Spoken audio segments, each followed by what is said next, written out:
So I am not a fan of the Salt Lake Tribune. This is not new. We've had this conversation about the Trib before. You know why I canceled my membership? For those of you who are new, there's a certain individual, certain writings, certain things that have gone down. We didn't feel like the Salt Lake Tribune was credible. Yeah, basically. And then today, they come out with a hit piece on the Utah Jazz. Mm-hmm. And this just smacks of the Salt Lake Tribune. Headline, the Jazz claim no involvement in plans to get homeless Utahns off the streets for the All-Star game. Emails show otherwise. Okay, so what's the inference? Because this is the meat of the conversation, the inference. The inference is the Jazz are embarrassed that there's a bunch of homeless people and they want to ship them somewhere else so that nobody sees them. And that they can save face. One, that is completely not true. The Jazz, and I this is a major problem for me. Because the Utah Jazz, since I've been covering the team, so let's call it 2013, the Utah Jazz have made it a point to try and help the homeless population in the downtown Salt Lake City area. I've talked to Gail Miller about this, and correct me if I'm wrong, my Utahns. There were even colored parking meters. They were red or blue or something, that if you put money in those meters, it went directly to homeless services. Mm-hmm. They have given money repeatedly, and Ryan Smith continues to do it, to give money to help the homeless population. The conversations, and I confirmed this today with our Jazz sources, the conversations that they were having were, how do we help the homeless with this influx of humanity that is coming to Salt Lake City? No. Because when you're homeless and you are on the streets of Salt Lake City and you get this influx of people, influx of law enforcement, that's not going to end well for most homeless people on several fronts. One, you're dealing with a large number of people that likely have mental health issues, that don't have social skills, that don't know how to handle a ton of people being around them. And I think the Jazz, and there's an organization in Salt Lake City, for those of you who don't know, called The Road Home. And all they do is great work to help homeless people. Right. So you get the Jazz, who have the All-Star game coming in, Mm-hmm. and they are absolutely involved in conversations via email with city, state, county officials about how to assist the homeless population in Salt Lake City during All-Star events. There was talk about in the article, and we had heard about that they were going to use library facilities. That didn't work out because of funding. And the Jazz simply asked in one of the emails, who's going to pay for that? Where is that funding going to come from? Mm-hmm. Which is a totally reasonable question based on, how this all works. I mean, at the end of the day, it's all about funding. It always has been. It always will be.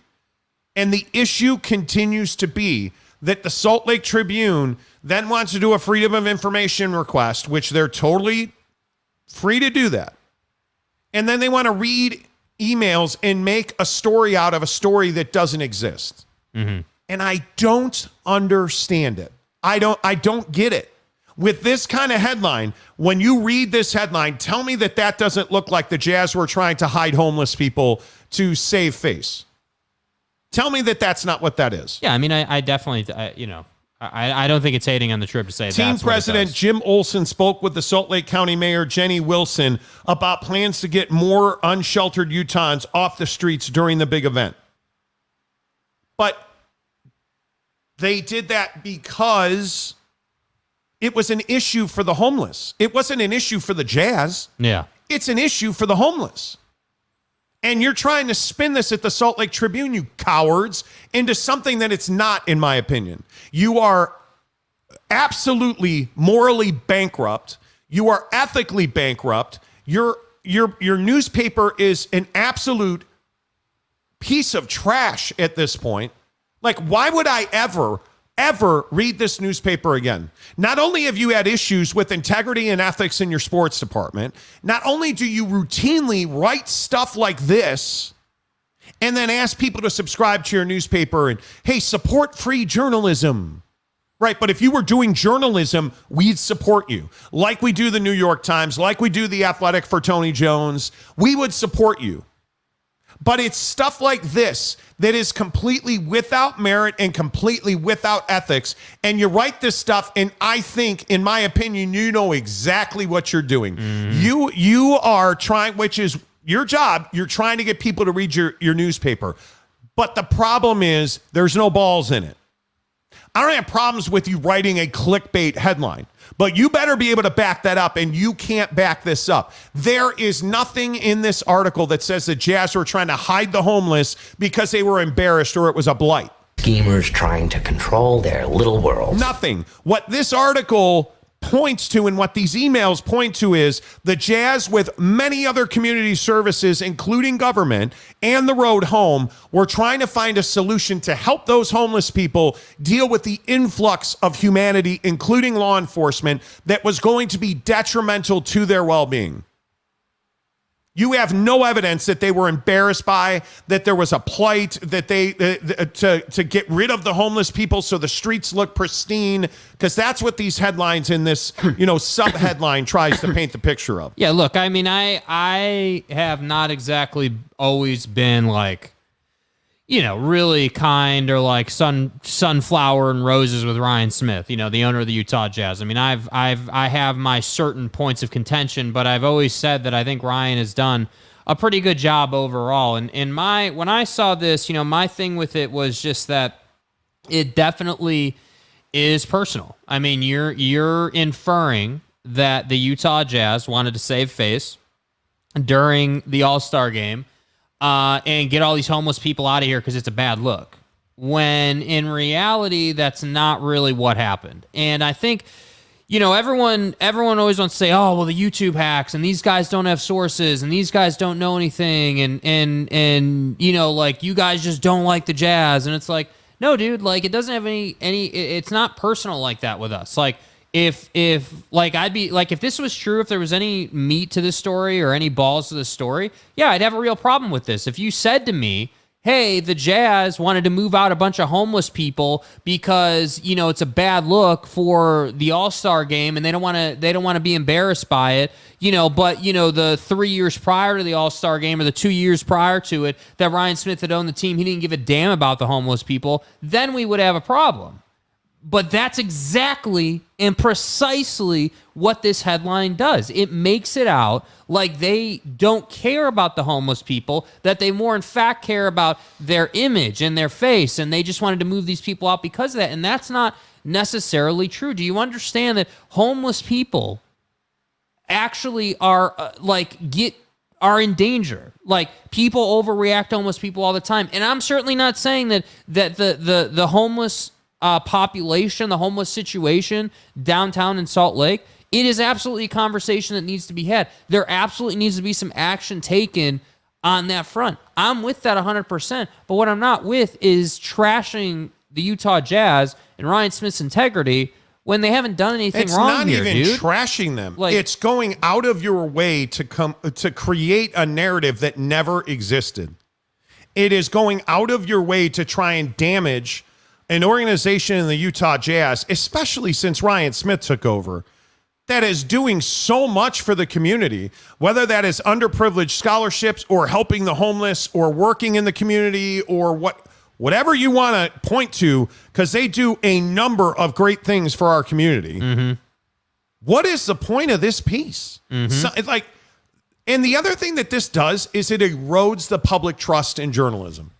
It makes it more difficult in an era where we are already struggling to believe what is written and what is said. You get stuff like this out of the Salt Lake Tribune, who's supposed to be a bastion of journalism in our community, not owned by the church, like supposedly independent, and then you get trash like this.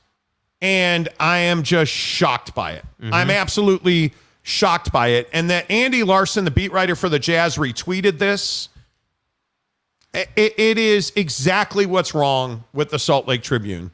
And here I'm asking you not to support them. I think it's just terrible for our community. And I think, the other thing that I would just point out here, and again, like we've had our you want to call it run-ins or whatever with Andy Larson. Like I think the other layer to this that's really interesting is that this piece gets written, then Andy tweets it, and then Andy creates a thread on the Utah Jazz and Ryan Smith, which is what kind of made me feel like it was personal with Ryan, because you see what he did here. He does the homeless story. He tweets that first. Then in the next one, he tweets a Ryan Smith story about abortion and what Ryan talked about with that. Then he retweets another story about how like Ryan sold his 10% ownership shares in Qualtrics for $12 billion. So what's the inference? The inference is that Ryan Smith cares about abortion, doesn't care about homeless people. And by the way, he just made $12 billion off selling his shares of Qualtrics, which makes the homeless thing even worse by inference. That's what I was like, okay, hey, if he hadn't done that, then maybe it's not personal with Ryan Smith, and maybe that's just a story, maybe that's just a one-off thing. But when you see, because in journalism, especially in the newspaper industry now, Twitter is super important for those folks in that industry, right? Because Twitter is how information gets shared. It's how you keep your readers involved. Like it's how you get your medium out. And I don't have an issue with that. But I just felt like there was this picture painted of, hey, this guy Ryan Smith, who by some accounts lost an absolute assload of money on the All-Star game because they had to renovate the building. Like, you understand that, hey, the All-Star game is this huge pageantry, so your building has to be able to accommodate that. Your building has to be able to do certain things to be able to execute the All-Star game at the highest level it can possibly be executed at by NBA mandate. The NBA doesn't really give you a choice. So not only did Ryan put hundreds of millions of dollars into renovating the building for the All-Star game, you're talking about paying fees to the Post Malones of the world, the Travis Scotts of the world, like all this stuff. Like, you're putting out all this money to basically create this weekend experience for the All-Star game. I had an issue with the Karl Malone thing. I had an issue with what Chuck said on TV about Salt Lake. But other than that, the weekend was pretty successful, I would say. So, like, that's my thing. You turned what was a mostly successful weekend in the All-Star game into this thing now, 2 weeks later or whatever it's been now, you've turned it into like this negative thing. And I don't know. I guess I don't understand why we have to do this. They lost. I think people automatically assume that the Jazz, they just are trying to hide the homeless people. Like, if I read some of these and you look at some of these comments, like DeLambo, the celebrities coming from LA are well aware of homeless people. Yeah, I don't believe you're trying to get homeless people off the streets so that the famous people in basketball don't have to see them. There's no evidence of any kind that the Jazz took part in efforts to hide the homelessness. There just is no evidence of that shit. Yeah. Like, it didn't happen. Yeah. But yet, what do you get? You get the Salt Lake Tribune writing this article, and because how many people see this headline and are actually going to take the time to read it? None. Because look at it. The Jazz claim no involvement in plans to get homeless Utahns off the streets for the All-Star game. Emails show otherwise. Team President Jim Olson spoke with Salt Lake County Mayor Jenny Wilson about plans to get more unsheltered Utahns off the streets during the big event. So all that says, that's what they wrote. All that says is, oh, well, they're embarrassed. It's the blight. Oh, man, it's a black eye. Congratulations, but that's bullshit. Does it go on to tell you that a lot of those emails and the gist of those emails were the negative impact the influx of humans would have on the homelessness? Does it go on to talk about the mental health? Does it go on to talk about how law enforcement and people being around that aren't normally around impacts the homeless in Salt Lake City? Mm-hmm. Does it go on to talk about how there was a plan that I thought was a good plan to use library facilities? Or no, it doesn't. It just goes on to do nothing because nobody's going to read it, and they're going to assume that the Utah Jazz took part in efforts to hide the homelessness that exists in Salt Lake City, which is garbage. And that's the whole point of putting it on Twitter, right? I mean, yes, right? Like, you want as many people to see it as possible. And you want to paint this picture of, hey, we've got a 3-piece thing about abortion and homelessness and X, Y, and Z. And we know, and this isn't us saying about people not reading most of the time. You can go and look up analytics, and they will tell you most people are scrolling through things like platforms like Twitter, and they're saying, oh, hey, check this out, check that out. But they're not actually going in. Like, no one's going to go past that paywall if they've not already gone past it. Yeah, if you're not a subscriber, right? Like, if you look at Main Event said, I tried to read it, there's a paywall. So you're not going to read it. If you're behind, if you don't subscribe, you're just going to see that headline and be like, man, that's really bad from the Jazz. I mean, what do people think? Honestly, like maybe we're wrong on this. I don't know. What do you guys think of this headline? Because I think it has very negative implications. Tanner Plemmer says, I still take the Tribune over other outlets in Utah media world. However, it's basically me picking the lesser of two evils, which you're not wrong about that. You're absolutely not wrong about that. I don't think anyways. Michael Peck, a member of the program, says, so is it a coincidence that they moved the homeless out right before All-Star Weekend? It's not a coincidence. The real question you should be asking is, why did they do that? Yeah. Why did the road home put so many assets behind moving homeless people away from the downtown area for All-Star Weekend? They did that because of the negative impact it has on the homeless. It is a really tough couple of days because there's all kinds of people around. Yet law enforcement and homeless people cannot coexist. Yeah. It usually ends very badly.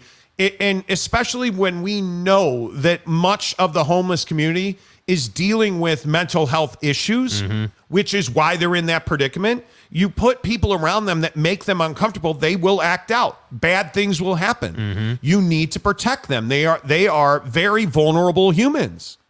And so people like the road home, people like the county, people like the city, people like the Jazz, we're working together in these emails to find solutions. And it's very difficult to put any blame here on the Jazz. So the issue isn't that there's some coincidence that they moved the homeless people out. That comment tells me exactly what we're talking about here. You probably read the headline and said, oh, it's no coincidence that they moved those people out right when the All-Star game came in because they don't want to be embarrassed. And it's like, no, dude, that's not what happened. That's precisely what we're talking about.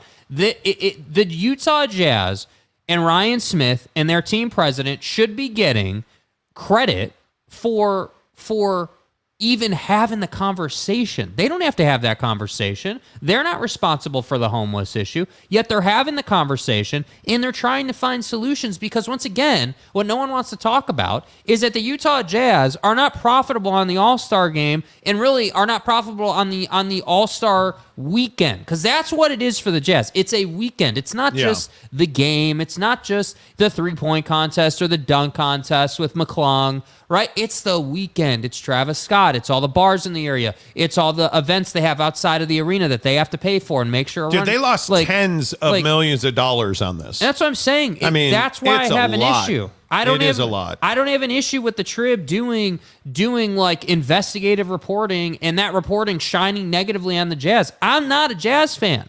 We're based in Salt Lake and cover the team, though. So what do you know about this show? You know it's the truth in sports talk. That's what we do. So when the Trib writes a hit piece and then wants to market it as, hey, like, there's an issue here, and hey, like, the Jazz are trying to run from the homeless problem, like, for me, that's a problem, because it's not integrity-based journalism. It is, we need subscribers and readers, so we need to put these headlines out. Like, the headline literally should have said, Utah Jazz working with what is it called? The Road Home. The Road Home to the Utah Jazz are working with the Road Home and city and state officials to solve homelessness or the impact of the All-Star game on the homeless.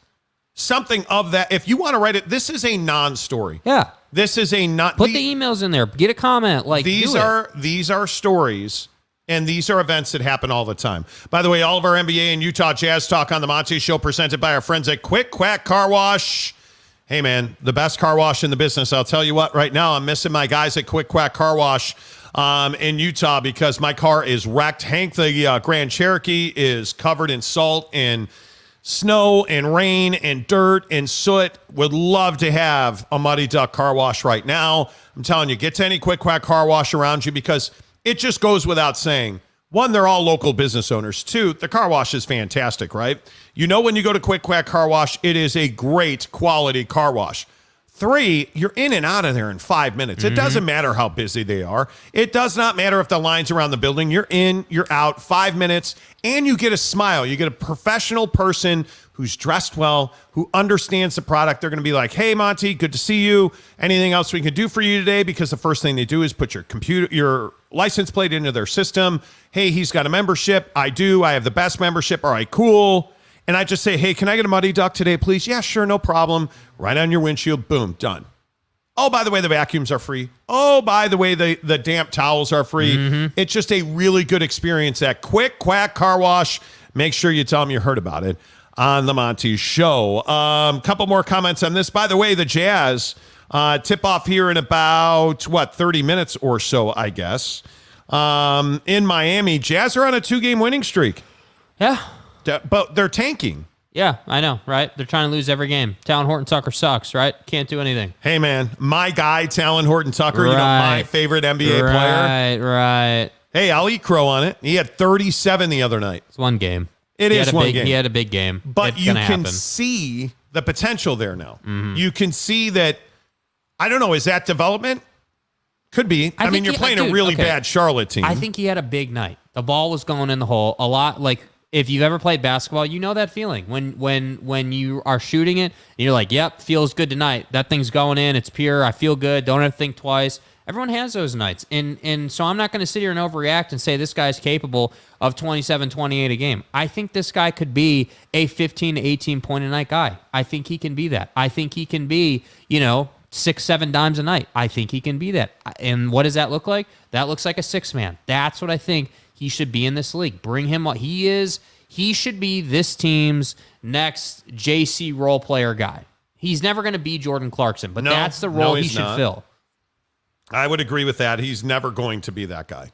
He's never going to be that guy. I agree with that 100%.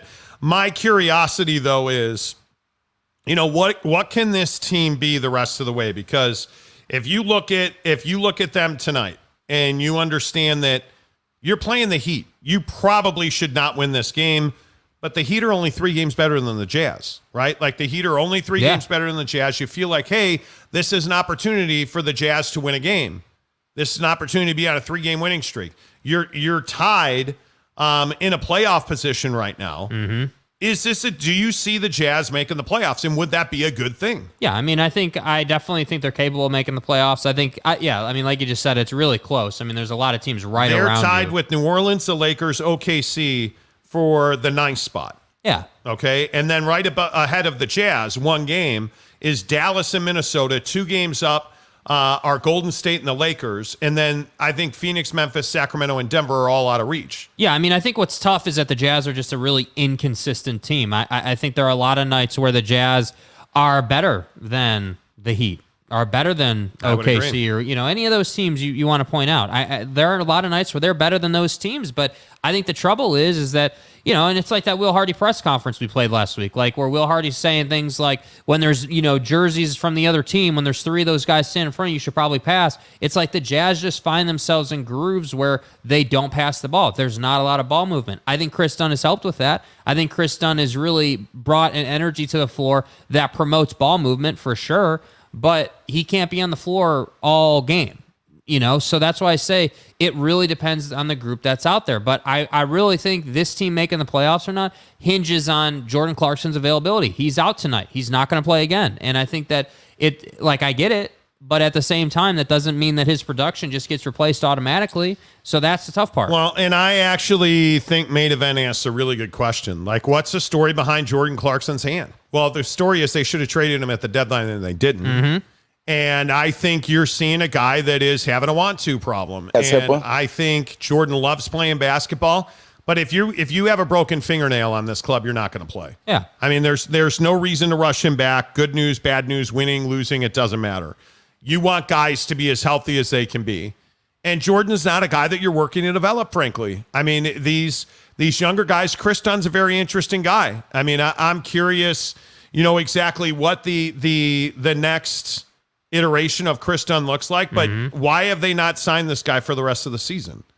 I don't know. I have no idea. That's the question I wonder about. Like, what is it going to take to bring Chris Dunn to this club for the rest of the year. I'm very interested Because in the that. rest of the year is running out of time. Yeah. I mean, what do you got? 15 games left or something like that? I mean, Yeah. isn't it? I mean, we're in the teens now, I'm pretty sure. So I don't know. I like I said, I think a lot of it just comes down to what Will Hardy's opinion is based on what he sees on the floor. Like, there are a lot of nights where he plays guys where I'm like, man, like, why is this guy getting so many minutes tonight? What is the... I mean, like when Fontecchio was really struggling, I was like, dude, like, why do you keep running him out there? Like, he needs to earn his minutes back. That's how it works in the NBA. Like, if you're missing a lot, like, Yeah. I think he at one point there was like a 10-game stretch here recently where he was shooting like 13% from three, just like really struggling, going through it as all NBA players do. And that's why I said, like, I just don't know why you keep running him out there. Run Chris Dunn out there. Run, who the hell ever, right? Like, spread the minutes out to guys who need more minutes. I think his second 10-day expires tonight. Yeah. So it'll be interesting to see. THT, TNT, whatever it takes, little this, little that. I agree. I totally agree. Totally agree. DeLambo says, sure, it doesn't, but I don't think the All-Star game had a positive impact other than improving the stadium. If you don't win it all, what's the point of having a nice empty arena? Well, and the Jazz lost tens of millions of dollars on the All-Star game. Yeah, but I mean, you know what the difference is? Their stadium's always packed. Well, it is. I don't disagree with that. Doesn't matter if the team sucks, fans still show out. Drew Money, who's a member of the show, says it's good to have a winning culture, but I'd rather have a chance in the lottery than in this next draft. I think they have the assets to do whatever they want in the draft. I mean, if they don't have, let's say they want a VW, they could trade up to get into that spot. I mean, they have an enormity of assets, whether it's picks, players, And I don't think people cap. understand that. I mean, yeah, they don't have to do anything. Yeah. Honest to goodness. CJ Vance, a member of the program. The Salt Lake Tribune story is a perfect example of why it's hard to trust traditional media anymore. They create narratives that aren't there. That's the problem. You're trying to create the news instead of reporting on it. Mm-hmm. And I just think it's a nothing burger.